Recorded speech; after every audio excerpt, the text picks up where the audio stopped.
네, 제 이제 3파트 마지막 파트입니다.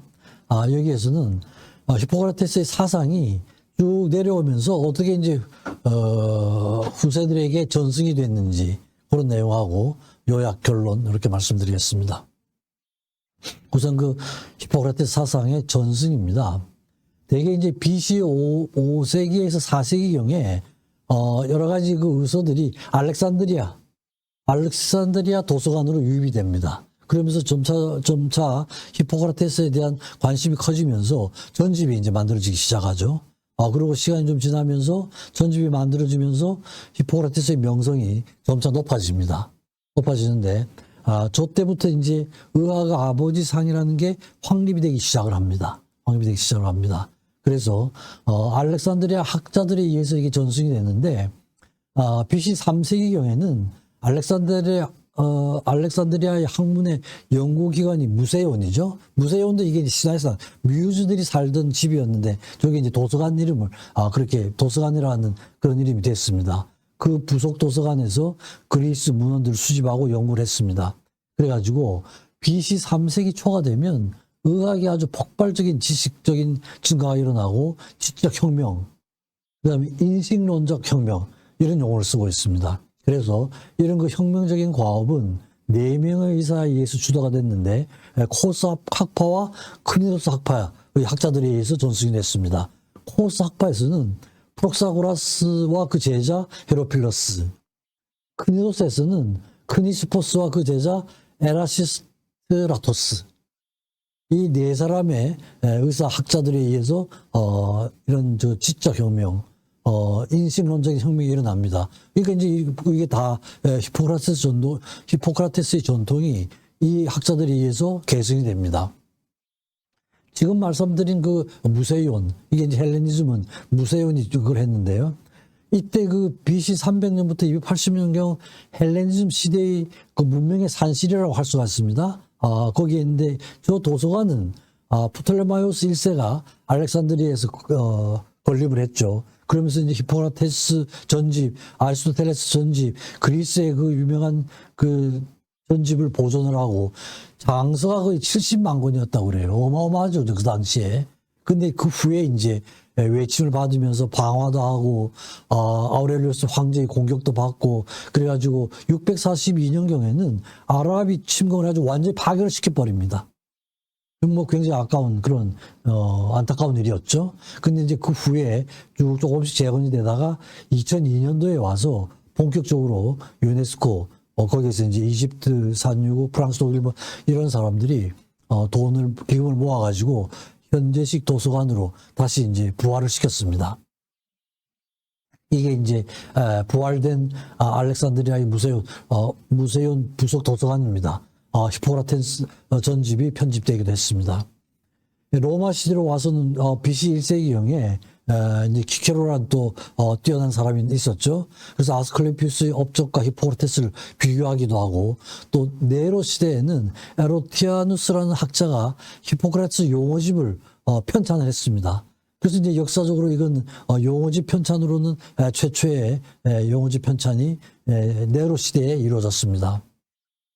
그 로마 시대의 학자는 2세기 초에 보면은 갈렌 조금 이따 나오는데요. 갈레누스의 그 스승들에 의해서 이어졌는데, 뭐 여러 가지 펠롭스나 퀸투스 뭐 여러 학자 스승들이 있었지만 그 중에서도 에페소스 출신의 루푸스라는 학자가 가장 유명했다고 그럽니다. 그래서 아주 기본적으로 히포크라테스 연구의 권위자로, 가장 뛰어난 권위자로는 에페소스 출신의 루푸스가 유명합니다. 그 다음에 또 터키의 그 카파도키아의 아레타이로스라는 사람이 그 전집의 영향을 많이 받아가지고 구체적으로 히포크라테스의 전집을 공부를 하면서 히포크라테스의 주의로 되돌아가야 된다, 이런 주장을 했습니다.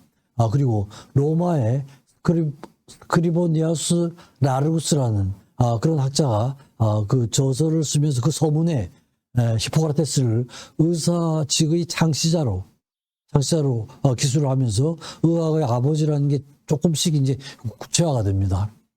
그러면서 이제 캘쿠스라는 또 이 학자가 로마 티베리우스 황제 시대에 백과사전을 편찬했습니다. 이 백과사전은 의학의 역사상 가장 오래된 백과사전을 편찬한 학자가 켈코스였습니다. 그래서 1세기경에 가장 위대한 의학 저술가고 의학뿐 아니라 농업, 군사학, 수사학, 법률 등 아주 다방면에 뛰어난 지식을 가지고 있던 그런 의사학자였죠. 그래서 켈코스를 로마의 히포크라테스라는 이런 별명이 붙어 있습니다. 그래서 의학의 관하서라는 이런 교과서를 썼는데 의학의 관하라는 게 이제 교과서 책인데요. 가장 대중적인 의학 교과서가 됐고 히포크라테스를 기술하기를 의학적인 능력과 수사학적 능력, 아까 말씀드렸던 그거죠. 본성, 인성이죠, 그죠? 이상적 이사로 기술했습니다. 그리고 철학과 의학을 그 전까지는 이게 하나처럼 돼 있었는데 그걸 분리를 했는 그런 의미에서 히포크라테스가 진정한 의학의 창시자로 이렇게 봐야 된다. 그러면서 이제 의학에서의 그 아버지 상이 점차 더 구체화되는 이런 과정을 밟게 됩니다. 그러면서 이제 또 아주 뛰어난 갈레노스 학자가 나오죠. 그래서 구체적으로 의학의 아버지로 발전되어 온 상태로 있다가 확립이 된 의학 아버지로 구체적으로 확립시킨 의사는 갈레노스로 이렇게 알려져 있습니다. 그래서 정말 전통적인 히포크라테스의 정신의 계승자라고 이렇게 알려져 있고요. 페르가몬 출신인데 로마 궁정의 주체가 된 그리스사입니다. 그래서 전집에 페르가몬과 알렉산드리아에서 히포크라테스 전집에 주석서를 집필하기도 하고요. 또 신이다 이런 표현을 했습니다. 신적인 의사다 히포크라테스를. 그래서 신 같은 히포크라테스를 알리는데 가장 큰 공헌을 한 학자가 갈레누스고 자신도 굉장히 위대한 학자였다고 이렇게 알려져 있습니다. 요게 이제 그 역사를 가지고 그림으로 남아져 있습니다. 왼쪽이 갈레누스고 오른쪽이 히포크라테스입니다. 물론 뭐 시대적으로는 엄청나게 차이가 있죠, 그죠? 근데 이제 히포크라테스 정신을 가장 잘 이어받았다는 이런 의미에서 가상적으로 히포크라테스가 갈레누스를 가르치는 이런 장면을 이렇게 그림으로 남겨놓고 있습니다. 갈레누스 이후에는 더 이상 창의적인 그런 열정은 찾지 못합니다. 그 전에 내려왔던 그런 자료들을 보존하는 이런 상태로 머뭅니다. 그리고 또 오리바이시스라는 사람이 백과사전을 만들어내겠든지 백과사전을 만드는 그런 시기죠, 그죠? 그래서 율리우스 황제의 주치의로 있었는데 황제의 명에 따라 가지고 명의들의 의서 수집을 하고 선택 기준이 소크라테스의 그 사상이 기준이 됐습니다. 그리고 이제 주로 갈레누스를 통한 히포크라테스를 받아들인 거죠, 그죠?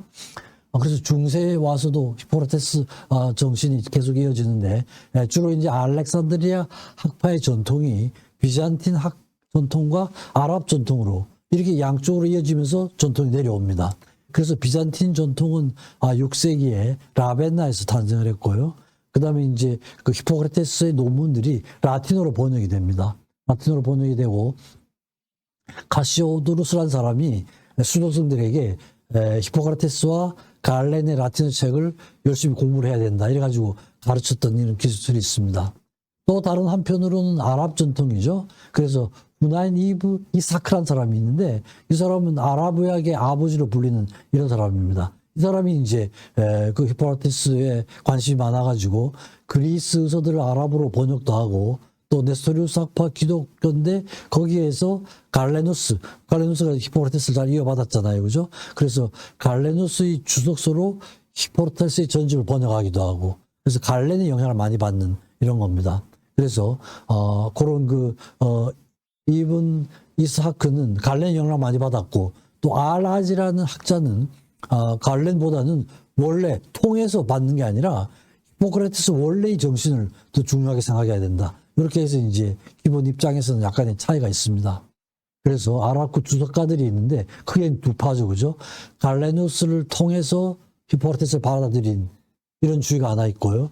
또 갈레누스 아랍식이 또 갈레누스의 그런 정신을 받아들였으니까 갈레누스와 아랍의 정신의 영향을 받은 히포크라테스 이 두 가지로 또 이렇게 나누게 됩니다. 13세기에 와가지고는 이제 볼로나 파리 대학, 몽펠리에 이런 데서 의학 교육을 실시를 하는데 여기에서는 주로 갈레누스하고 아랍식이 같은 영향을 받는 히포크라테스 사상이 교육이 됐습니다.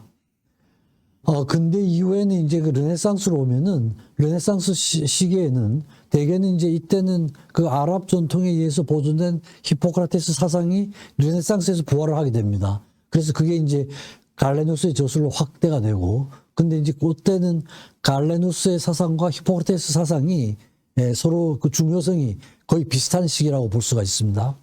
거기 르네상스죠. 그 다음에 후기로 오면은 그 갈렌이 아니라, 갈레누스를 통한 게 아니라 그리스의 원전으로 아랍 옷도 벗고 갈렌 옷도 벗고, 그죠? 원래 그 히포크라테스 되돌아가야 된다, 이런 주장이 나오기 시작을 했어요. 그래서 라블레라는 학자가 대표적인 학자인데, 이건 그리스 원전을 원래의 원전 또는 정확한 라틴어 번역본으로 되돌아가야 되겠다. 이게 이제 다른 사람을 통하지 않고 원래의 모습, 근본적인 자료로 되돌아가야 된다, 이렇게 이제 주장을 했던 겁니다.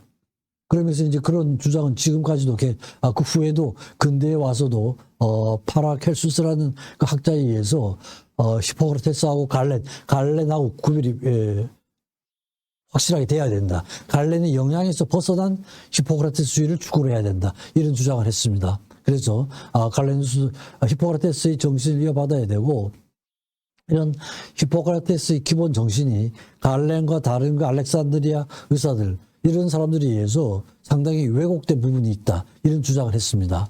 그래서 그런 주장을 신 히포크라테스주의라고 이렇게 얘기를 합니다. 파라셀수스의 추종자들이라고 할 수가 있죠. 시덴함, 브로하베, 라이넥, 이런 사람들이 파라셀수스의 그 신 히포크라테스주의를 받아들이면서 그걸 이제 발전시켰던, 이어받았던 그런 학자들이라고 할 수가 있습니다.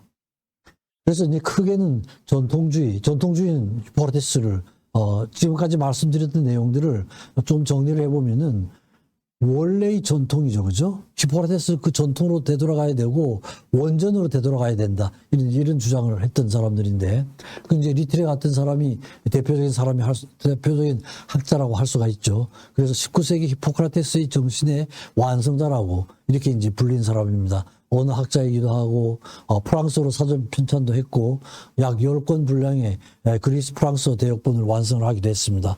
그래서 이 사람은 전통주의의 대표적인 학자라고 그렇게 알려져 있습니다. 그 다음에 이제 회의주의인데, 아까 이제 히포크라테스 문제를 삼았던 그런 여러 가지 문제가 있다는 거죠. 원작자도 히포크라테스가 아닐 수도 있고, 그 히포크라테스 전집이라는 게 정보가 정확하지도 않다, 이래가지고 이제 굉장히 회의를 갖고 있는 이런 학자들입니다. 그래서 의학의 아버지라고 된 건 이건 만들어진 것이다, 이렇게 보는 사람들이 회의주의적 입장인데, 이 사람은 이제 에델스타인, 저 사람은 회의주의적인 입장의 대표적인 사람입니다. 그러니까 거의 부인을 하는 이런 거죠, 그죠? 그래서 그 후에 나중에 알렉산드리아 이후에 나온 여러 가지 자료들은, 굉장히 많은 자료가 있었잖아요. 그런 자료들은 거의 의미가 없다, 이렇게 주장을 하는 학자입니다. 그 다음에 세 번째는 절충주의입니다. 너무 이제 극단적인 게 아니고, 뭐 근본으로 한다, 회의다, 이게 아니고, 사실에 부합되는 부분은 근본적인 걸 받아들이고, 잘못된 부분이 있으면 그걸 고치면 되는 거고, 이 절충주의자죠, 그죠? 양쪽을 다 잘못된 부분은 고치고 빠져야 될 부분을 빼고, 이걸 구별을 하면서 기본 정신을 받아들여야 된다, 이런 게 이제 절충주의적인데요. 존스라는 학자가 대표적인 학자로 그렇게 되어 있습니다. 그래서 정말 BC 460년부터 지금까지 그냥 거의 뭐 2500~600년 쭉 이어오는 동안에 어느 시기도 히포크라테스의 그런 사상이 논의가 되지 않은 시대는 없었던 것 같아요. 그러면서 지금까지 와서도 히포크라테스 학회라는 게 생겨가지고, 그 리틀의 학문적인 계승자라고 할 수 있는 자크 주나가 만들어 지금까지 계속 일정하게 그런 그 히포크라테스 국제적인 학회를 쭉 개최를 하고 있습니다. 그래서 대강 이제 요약을 말씀드리면은 고전기 그리스 시대에 3대 전집이 있었죠, 그죠? 거기에 히포크라테스 전집, 플라톤, 아리스토텔레스입니다.